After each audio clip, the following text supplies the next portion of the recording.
Welcome to earthatthecenter.com. My name is Dr. Keith Whitten, and this is the monadic spacetime calendar clock, which demonstrates a new and improved geocentric perspective.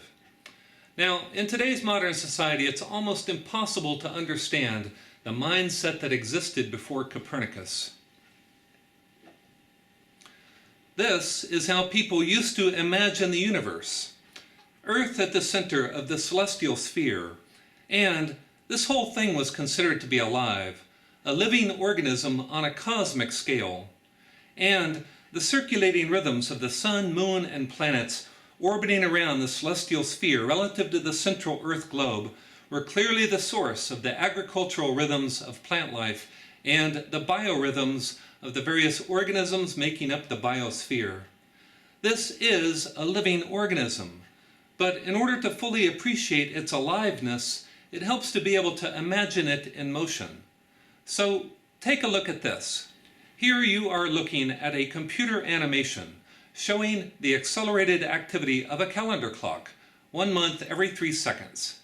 This is a very simple version, an early prototype of a three-dimensional calendar clock.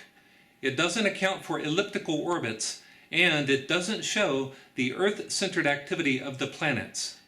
But when all of these features have been incorporated into the program, then it will be even more obvious that these are in fact the irregular rhythms of a living organism.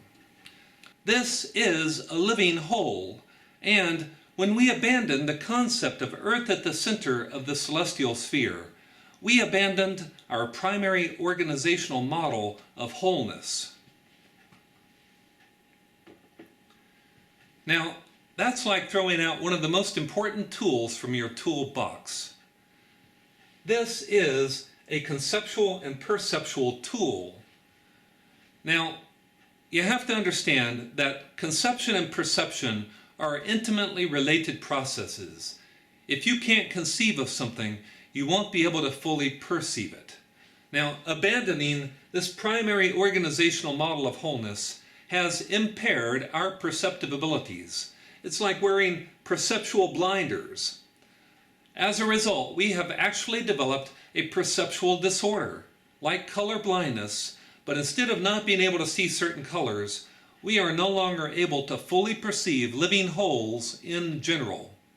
In other words, we have lost the ability to empathize and feel our connection to the biosphere as a whole and to other living organisms. This impaired perception of wholeness is what allows us to pollute the earth, our only home, and to treat other people and animals with no regard for their lives and our mutual interdependence and interconnection. People no longer seem to understand that any pollution or destruction of the biosphere is an assault on self.